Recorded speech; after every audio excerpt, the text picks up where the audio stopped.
Mister Sudheer sir, నమస్కారం. ఎవరైతే competitive ఎగ్జామ్స్లో ఉంటూ ఉంటారో స్టూడెంట్స్, ఏదో ఒక పాయింట్లో ఇంకా క్విట్ అయిపోదాం, నా వల్ల కావట్లేదు అన్న స్టేజ్ ఒకటి వస్తూ ఉంటుంది.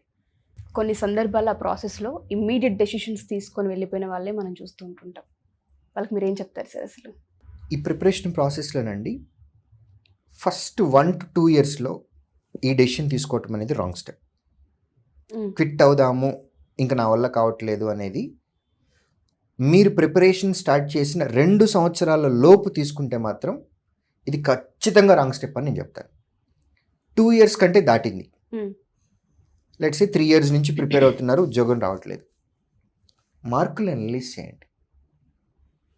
కట్ ఆఫ్ మార్క్ ఎంత ఉంది, మీ మార్క్ ఎంత ఉంది, ఈ రెండిటికి మధ్యలో gap 2 marks, 3 marks, 1 mark, 4 marks, ఇలా చిన్న నెంబరే ఉంది. We can try. ఇంకొకసారి చూస్తానని అనుకోండి లోపల, ఓకే, ఇంకొక నోటిఫికేషన్, అలా ప్రతిసారి ఇంకొకటి చూద్దాం. మార్కుల గ్యాప్ తగ్గుతూ ఉంది.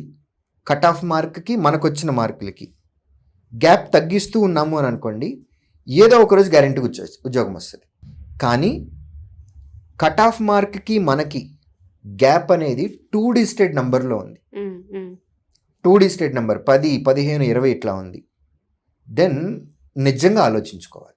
అది ఫిల్ చేసి కట్ ఆఫ్ మార్క్ తెచ్చుకొని ఉద్యోగం తెచ్చుకునే క్యాపబిలిటీ మనలో ఉందా లేదా అని ప్రతి ఆస్పిరెంట్ ఎవరికి వాళ్ళే అడగాలి. మీ ఐక్యూ లెవెల్, మీ కెపాసిటీ, మీ స్టామినా, నెక్స్ట్ 1 yearలో మీ కమిట్మెంట్ ఎలా ఉంటుంది, మీ వీక్ ఏరియాస్ని మీరు ఎలా ఇంప్రూవ్ చేసుకోబోతున్నారు అనేది మీకు మాత్రమే తెలుసు, నాకు కాదు. కాబట్టి కట్ ఆఫ్ మార్కులకి మీకు వస్తున్నటువంటి మార్కులకి మధ్య గ్యాప్ని తగ్గించగలిగే కెపాసిటీ, దాన్ని ఓవర్కమ్ చేయటానికి మీ దగ్గర స్ట్రాటజీ, క్లియర్ విజన్, మీ మనసు సపోర్ట్ చేయాలి, బాడీ సపోర్ట్ చేయాలి, ఫ్యామిలీ కూడా సపోర్ట్ చేయాలి. ఈ పరిస్థితులన్నీ ఉన్నాయా అని అన్నీ ఒకసారి బేరీజు వేసుకొని చెయ్యగలను అనే నమ్మకం ఉంటే ప్రయత్నం చేయండి.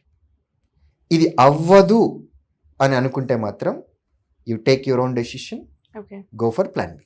చాలా సందర్భాల్లో కట్ ఆఫ్ మార్క్స్ చాలా తక్కువగా మనం చూస్తూ ఉంటుంటాం. అంటే జస్ట్ పాయింట్లో పోయిందండి మాకు అన్న పిల్లలు ఉంటూ ఉంటారు. వాళ్ళకి ఏంటంటే ఇంకా అవ్వట్లేదు, ఇప్పటికే 2 years టైం వేస్ట్ అయిపోతుంది, ఫ్యామిలీ సిచ్యుయేషన్ టూ వరెస్ట్ ఉంది, ఏదో ఒక జాబ్ ఎత్తుక్కోవాలి, సో క్విట్ అవుదాం అనుకుంటుంటారు. వాళ్ళ మైండ్ సెట్ని ఎలా మార్చొచ్చు అంటారు? 0.1, 0.01 లేదా 0.5, 1 mark ఇలా పోతా ఉంటే చూడండి. అవును అవును, తొందరపాటు వల్ల వాళ్ళకి ఆ మిస్టేక్ జరిగి ఎగ్జామ్ రాసే ప్రాసెస్లో తొందరపాటు వల్ల అది స్పీడ్లో చేసే మిస్టేక్ కానివ్వండి, టెన్షన్లో చేసే మిస్టేక్ కానివ్వండి, మైండ్ మీద ఉన్నటువంటి ప్రెషర్ యొక్క చేసిన మిస్టేక్ కానివ్వండి, ఒకే ఒక్క మిస్టేక్ ఇటు రావాల్సిన వాళ్ళని అటేసేసింది. కట్ ఆఫ్ మార్క్ దాటాల్సిన వాళ్ళని ఒక్క చిన్న తప్పు ఇక్కడ ఉన్న వాళ్ళని వెనక్కేసేసింది. ఈ చిన్న మిస్టేక్ వల్ల నా వల్ల కాదు, నేను చేయలేను, నాకు రాదు, నేను ఆపేస్తాను అని అనుకుంటే ఇంతకుముందు ఏ మిస్టేక్ చేశారు ఇప్పుడు కూడా అదే మిస్టేక్ చేస్తున్నారు.